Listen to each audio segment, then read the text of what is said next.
Welcome to the very honored Fraternitatis Esoterinerd podcast, episode 9, in which I interview Jeffrey Lee Contreraz, founding member, Society of Magical Artists, or S.O.M.A. But first,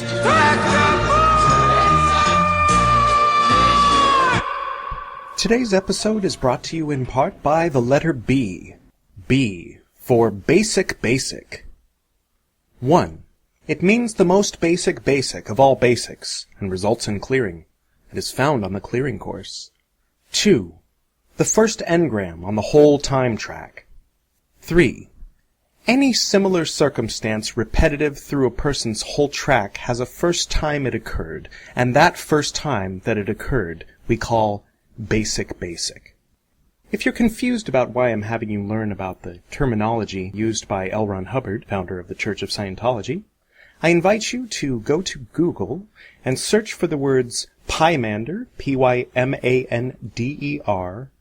no, K-N-O-W, T-O, mystery, M-Y-S-T-E-R-Y. Hubbard's system is basically Thelema, but taken into a context that doesn't require a specific set of modalities. It's a more universal means of incorporating these ideas into your life, no matter who you are, where you are, what you associate with, what's going on. If you haven't read it, I highly recommend picking up a copy of Sex and Rockets. You get a sense of L. Ron Hubbard sitting there taking notes, while Jack Parsons has sex on the altar, listening to the same record over and over and over. And you can kind of understand why he turned sulfur, salt, and mercury into affinity, reality, and communication, and thought that the whole thing ought to be reinvented for the modern, rational, present-day mind. It's actually quite brilliant. I do recommend avoiding the actual organization, though. And now for part 2 of our ongoing segments, the REAL Rosenkreuz Orden, in which we examine the next portion of the Fama Fraternitatis, hearing it in the original German and in the original English translation, which is a little bit arcane in its English. Zwar ist der unbesonnenen Welt damit wenig gedient, und das Lästern, Lachen und Spotten nimmt stets zu. Auch sind bei den Gelehrten Stolz und Ehrgeiz so groß, dass sie nicht zusammenkommen mögen, um aus allem, was Gott uns in unserer Zeit reichlich mitgeteilt hat, ein Librum Naturae oder eine verbindliche Richtschnur für alle Künste zusammenzutragen, sondern jeder den anderen verärgert und ihm Widerstand bietet. Although the rude world herewith will be but little pleased, but rather smile and scoff thereat, also the pride and covetousness of the learned is so great, it will not suffer them to agree together. But were they united, they might out of all of those things which in this our age God doth so richly bestow upon us, collect Librum Naturae, or a perfect method of all arts. So bleibt man also bei der alten Leier und Papst, Aristoteles und Galenus, ja alles, was nur einer alten Handschrift gleicht, muss als das helle, offenbare Licht gelten, obwohl letztere sich, wenn sie noch lebten, zweifellos mit großer Freude korrigieren würden. Hier aber ist man für so ein großes Werk zu schwach. Und obwohl diesem Zustand in der Theologie, Physik und Mathematik die Wahrheit entgegengesetzt wird, lässt doch der alte Feind seine List und seine Groll häufig sehen, wenn er durch Zwietracht säende Schwärmer und Landstreicher den guten Verlauf hindert und verleumdet. But such is their opposition, that they still keep and are loth to leave the old course, esteeming Porphyry, Aristotle, and Galen, yea, and that which hath but a mere show of learning, more than the clear and manifested light and truth, who, if they were now living, with much joy would leave their erroneous doctrines. But here is too great weakness for such a great art, and although in theology, physic, and the mathematic, the truth doth oppose itself, nevertheless, the old enemy, by his subtlety and craft, doth show himself in hindering every good purpose by his instruments, and contentious, wavering principle.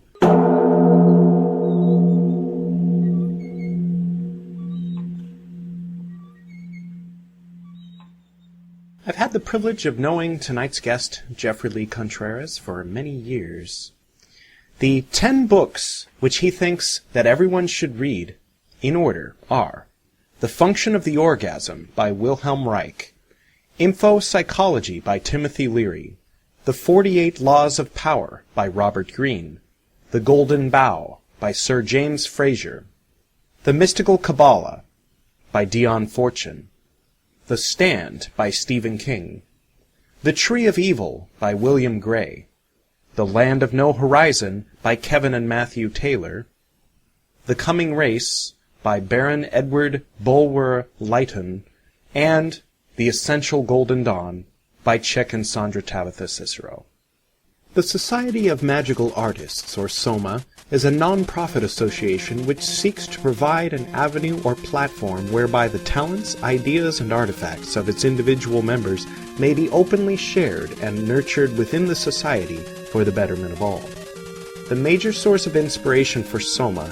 is what is known today as the Western mystery tradition, with its various systems of initiation, magical practices, and tremendous works of art which have been birthed by its students for millennia.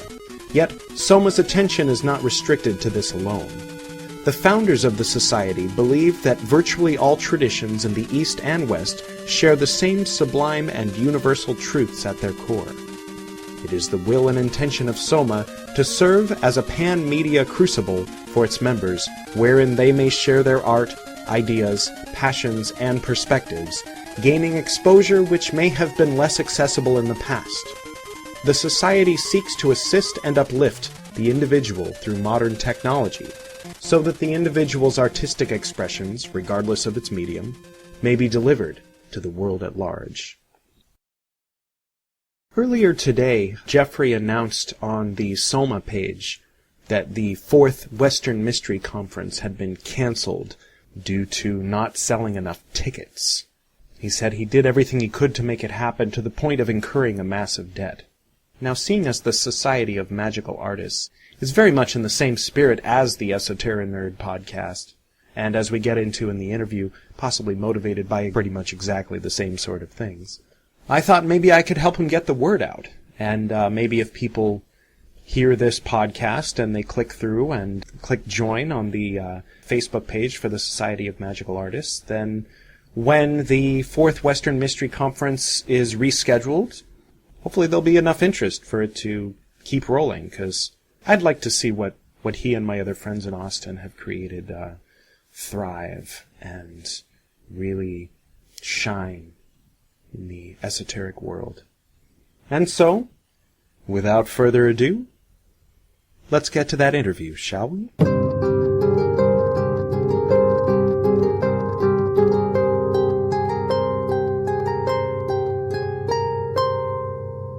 Welcome to the Esoterinerd podcast, brother. How are you?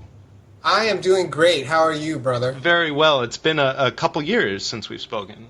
Yes, it has been, actually, since the last time you did a webinar for us Yes. at S.O.M.A. That was basically, I wanted to, there was some kind of seminar that you were having. You were getting some great minds together, and I thought that maybe some people are listening to this podcast that aren't on S.O.M.A., and I thought they ought to know about what you guys have got going on over there. And so if you could kind of tell us a little bit about S.O.M.A. and what it stands for, and what all different kinds of schools are connected to it, or systems of magic, and all of that good stuff.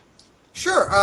Actually, S.O.M.A. is an acronym that stands for the Society of Magical Artists. We've known each other for about almost 20 years. 1996, August. Exactly. Yeah. Exactly. So it's almost been 20 years, and in that 20 years since I met you, I've met dozens, if not hundreds, of amazing occultists, because for lack of a better word, I don't want to think maybe people to think I'm maybe like a title or a grade seeker, but I've joined several, if not dozens, of esoteric groups, and I've gotten to know, like I said, dozens or hundreds of occultists over the past 2 decades. And S.O.M.A. was a way to kind of like bring all these people together that I've met that really aren't like, say, the cream of the crop, but are just like the middle of the road, the people that are just, plugging along, just trying to like get through, to trying to advance, and to bring them the cream of the crop, the higher grades, the people that have inspired them so much, the authors, the movers, the shakers. And it's a place where we don't really discuss politics. We're not about, oh, well, my order does it this way, or my order does it this way, or in this group, we do it this way, and that's why we think we're the best. No, Right. SOMA's not about that. SOMA's just about, hey, this is what I do, and this is working for me, or check out this tool that I made, or this altar that I built, or look at these drawings that I did. It's about sharing your experience and motivating others who are on the path, who might be going through, a drought or kind of like an ebb in their work, and, to just kind of keep everybody moving forward. Yeah. I think that you and I have very similar motives in S.O.M.A and the Esoterinerd podcast, in that we want to cull out of the good experiences that we've had, to draw out the positive and leave behind the negative, because there was so much positive. And so it just seems like such a shame, and when I was younger, I thought, maybe you just can't have that kind of positive without all that negative. Maybe you need some asshole, at the top that, to have some hierarchy in order to have this kind of collective experience. But I think that my dad said in his book Transformations, that's Piscean. We're moving on to the age of Aquarius, where if we're to assemble together in crowds, let's do it to celebrate each other, not some one guy up on the stage doing it all for us. Exactly. And then we get to crucify him or worship him or take sides and do both. We lived through some pretty dark times, and especially in the Golden Dawn vein of, the esoteric or occult war, the so-called Golden Dawn Wars, that was not good for anybody. Everybody ended up with mud on themselves, and it didn't do the Golden Dawn any justice.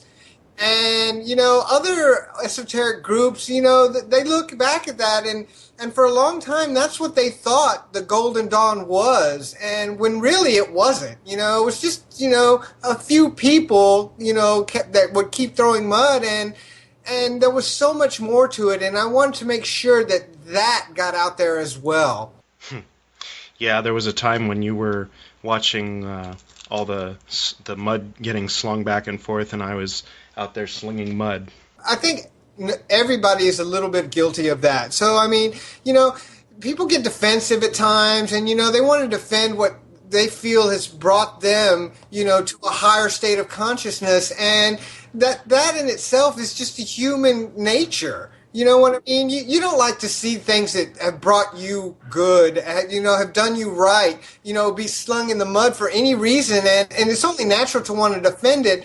But I'm so glad that we've got to the point to where we don't need that anymore. Yeah. You know what I mean? We're beyond that. It's about coming together. I grew up around occultists, so I've always been more interested in science fiction. So as into the occult as I am, people are surprised when they start listing off books saying, well, surely you've read this book and this book and this book, right? Or this book or this book. I'm like, nope, none of the above. I learned all my magic from people. That's one of the things about you, Edward. You were kind of like a prodigy in the magical world. You and Elegwin. You two guys, it's just like, I'm amazed at you two. I mean, you advanced so far at such an early age, and I just thought to myself, man, I wish I would have started 8 years sooner. Well, it has its drawbacks. Because of my contacts, and because I had so many different people that I could call upon, I mean, way back in, I think, 95, I realized, hey, I've been a member of like 4 different Golden Dawn groups, and I'm pretty friendly with everyone in them. Let's see if we can get some people together and, maybe have a conference. And actually, it was because I needed to get an advancement, and I had to bring some people into town that I thought, well, let's just bring some other people into town. And it just so happened that another group had some of their bigwigs coming into town. And in 95, we had, the first Western Mystery Conference. And, it was a really quick thing. We did it in like 3 months, and it was really great. And it was so great that we decided, hey, let's do it again in 96. And we tried that in 96, and it was even bigger. But for some reason, it just wasn't as successful. And I kind of lost a little money on that, and I kind of like just put it aside for the next few years. And then in the 2000s, the early 2000s, social media started becoming a thing, and there was MySpace, and that was really starting to bring a bunch of people together. And then when Facebook took off, it was like, oh my gosh! I mean, now even my mom has a Facebook account, so it's just like everybody's on Facebook, and it seemed like, hey, let's start a group. Got a bunch of people together. S.O.M.A's doing really well. I think we almost have about 3,500 members, and if you're not a member, it's absolutely free to join. It's on Facebook, and it's a great place to hang out. People share a lot of quality stuff there, and like I said, it's no politics. One of our taglines is, it's about the people, not the practice. And one of our second ones is, it's dialogue without dogma. So it's not just, it's not about where you came from or where you're at right now. It's about what you're doing. And because of that, we decided to revive the conference. And we did it last year. It worked really well. We tried to do it again this year, but unfortunately, I don't know if it's a sophomore slump or it's just the natural ebb and flow of things. But we did have to cancel this year's conference. However, we're already in the works of, or we're scaling back, and we're going to start doing it maybe instead of one big conference a year, we're going to do like 2 or 3 mini conferences a year. I know a lot of people are fortunate that they live on the West Coast or they live on the East Coast where a lot of big major occult conferences happen. But in the middle of the country, there's not anything really going on. And here in Austin, we have such a vibrant and active, occult community with the pagans, the esoteric Masons, the Golden Dawn, the OTO Lodge is one of the best OTO lodges in the country. We have voodoo groups here. The Martinism is really big here in Austin right now, and it just seems like, this is becoming, for lack of a better word, a hub of occultism in the middle of the country that we want to take advantage of, and we want to help bring people here in order to expose them to a lot of different occult currents. Yeah, I'm really glad that's going on.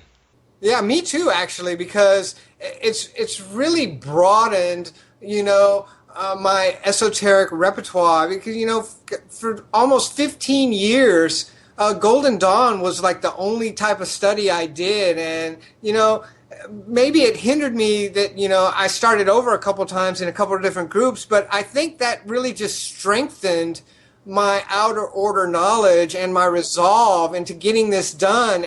And then once I finally made it to adepthood, when I started branching out, one of the first things I reached out to was Martinism, and that really rounded me out a lot. And I love that meditations on the tarot. Yeah, it added a lot of stuff that that the Golden Dawn and the outer order didn't focus on, and it really helped my adept work. They remind me of the Cromlech a little bit. Definitely. I mean, it's a lot of prayer work, a lot of stuff that, while they mention it in the Golden Dawn, it's not really its focus. And now, because of that, I'm starting to get into more voodoo-like practices and a lot of other stuff that, that I think perhaps, maybe should have been, I wish I would have got into early on, because some of the stuff is so easy to start and really helps you along the further you get. Very interesting. Who are some of the people that you have lined up for the next conference? Well, like I said, we did have to cancel this year's conference, which was I was very saddened and disappointed by it, but I didn't let it deter me. So that was going to be next month in October. We had Chicken Tabitha Cicero, Aaron Leitich, had Frater Ashan Shashan, who is amazing, by the way. If you haven't seen any of his work, if you haven't read The Circle and the Stone, this guy is amazing. He's out of Colorado, and he is bringing ceremonial magic back to being the sexy thing that it was when we were reading about it and wishing, that's what we want to be when we grew up. That's great. Do I know him maybe by another name? Does he have a temple, or does he have a blog that maybe might sound familiar? He doesn't, but you can find him on Facebook. He is still going by the Frater Ashansashan name. Facebook has not made him change his name yet. He's one of the few holdouts, which I don't know if there's magic working there or not. But another awesome, to me, he's one of the new rock stars in magic. Along with Rufus Opus, his Seven Stones work is incredible. Seven Spheres work is incredible. And Jason Miller, sorcerer extraordinaire. We had a lineup that I thought to myself, I would go anywhere in the country to see these people. And I know, well, maybe it's just me, but I couldn't believe how I pulled this lineup together, and it was just kind of like, oh man, a lot of people wanted to be there. We had over 100 people say they wanted to go, but in the end, there just wasn't enough pre-sale tickets. But in March and April, I'm going to bring those 4 together, and they're going to do a Ceremonial Magic Holy Garden Angel Symposium. And it's going to be Jason Miller, Frater Ashansashan, Rufus Opus, and Aaron Leitch. So that's going to be something to look forward to. And then in June, July, we're going to be putting a voodoo symposium together, hopefully with Christopher Bradford and several other, Brother Moloch, and a few other voodooists that I have been kind of in contact to that I haven't got confirmation with yet. Nice. There's a guy named who I know is Papadoc that someone probably knows who I'm referring to. If you could get in touch with him and get him in touch with S.O.M.A, that'd be great. Thank you. Yeah, that would be awesome. I would really appreciate that. And he's up in Philadelphia, though.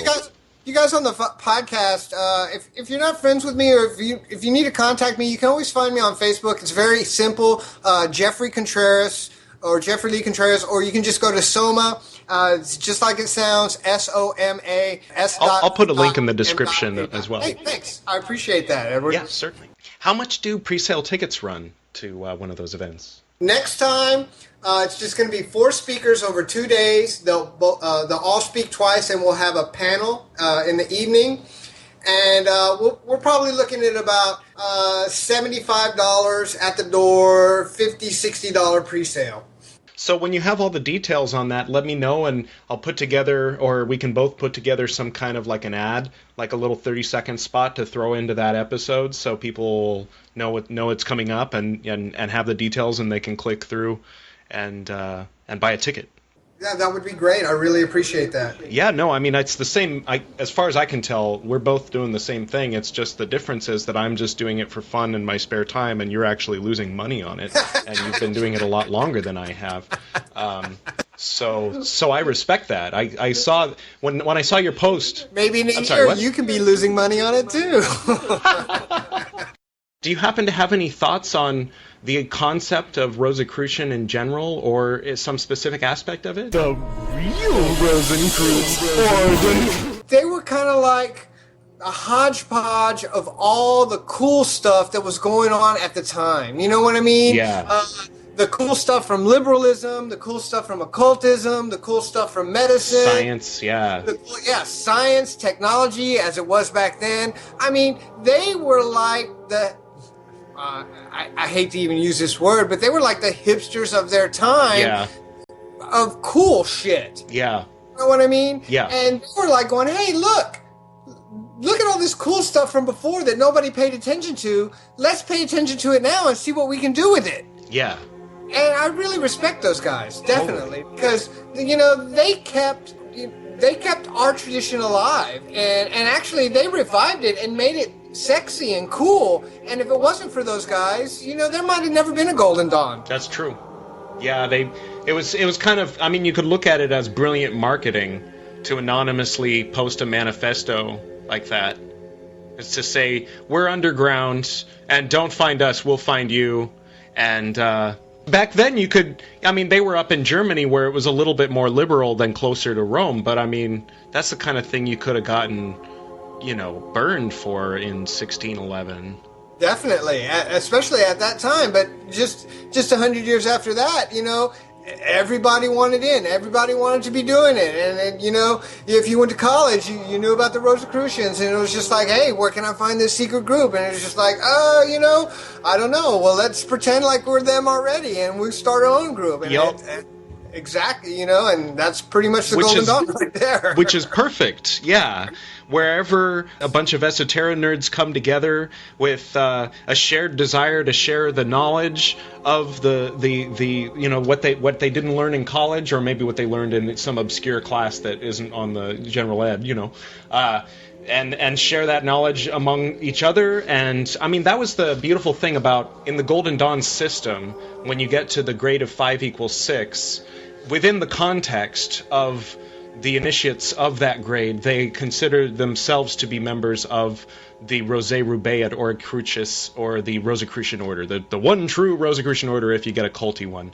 But otherwise, you get people who are a little more enlightened and aware that it's, kind of like symbolic. Arthur Edward Waite apparently wrote a book that I haven't read about the true and invisible Rosicrucian order that includes, it kind of pops in and out of existence within organizations or outside of organizations, but there's a real thing. In other words, there is an actual brotherhood of enlightened, or people who are on their way that direction, who are working for peace and who are centered in love, but yet who are exploring their other senses and their magical abilities for good, and sometimes they're slipping a bit, but then they get up and they get back on the right path. These guys were like the superheroes of their time. Yeah, my wife and I went to Japan a couple months ago, and there's girls wearing the Sigillium de Amet on T-shirts. Because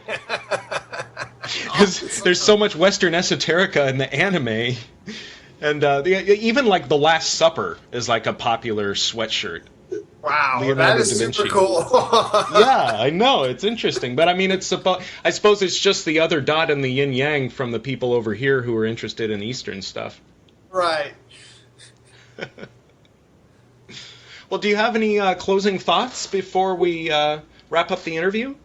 No, but I tell you what, Edward, it's really good to talk to you. It is really good to talk to you. A lot of times, we find ourselves so busy in life, as the mundane stuff, the spiritual stuff, everything seems to take, a chunk of your time, and it's just refreshing, to chat with you, just to remember all the good times that we had in the past, and the hope and the look forward, to contacting you and to being a part of your life in the future. Oh, so, absolutely. That's what I want to part with, thinking to myself that, what, we're in contact now, we're going to be in contact again, and my heart is happy. It's got a big smile on it, thinking to myself the next time that we will be in contact. Oh, God. Yeah, two things I got to tell you. One is... and the second one's weird. I don't know how you're going to think about the second one. But the first one is that Austin is a stop on my road trip whenever it comes. We're going to do an epic road trip. That would be awesome. And we're going to see you then. And the other thing I wanted to tell you is, there was a long time where you and I weren't in touch. We weren't allowed to talk to ex-members, and so we were kind of on opposite sides of some kind of karmic, galactic empire struggle. The very first time I saw Chris Rock, I saw his face, and I was like, I like that guy. He reminds me of my old friend Jeff, but black. I will take that as an awesome compliment, dude. That is so awesome, dude. I'm going to tell my girl that, and she's going to laugh for days. I love you, Edward, man. Thank you for having me on your show. I really appreciate it. Yeah, let's do it again, and I'll plug S.O.M.A. I'm always available for you anytime you want. All you have to do is Facebook message me, and I'll be there. Absolutely, and I'm going to make a good image for this episode. I'll have to find a good picture of you, and then I'll find the image of S.O.M.A, and I'll work it out in a cool way, and I think you'll like it. If you can't find a good image of me, just use Chris Rock.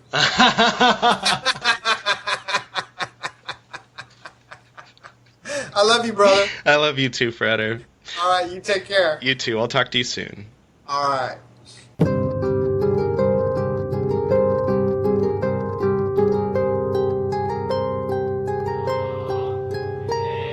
Well, that was a very, very pleasant interview.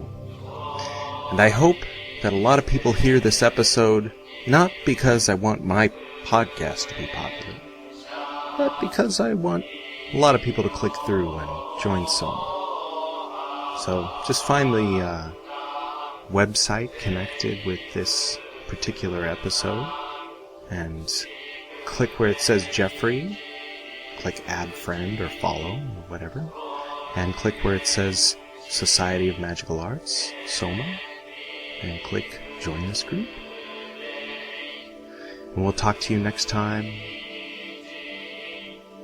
I don't know if it's going to be this next episode, but in the near future, I will have a box of old tapes of Andrew de Pisano's lectures back in the early 80s at Hollywood Hills, the Temple of Esoteric Sciences.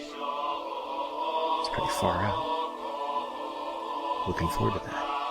Also, an interview or two with some of his former students. He was one of the influences behind the formation of the Source family, and he was also my father's guru in the early 80s. He was the one who taught my dad how to meditate the way that my dad taught me. Have a good night, everyone. We'll talk to you next time.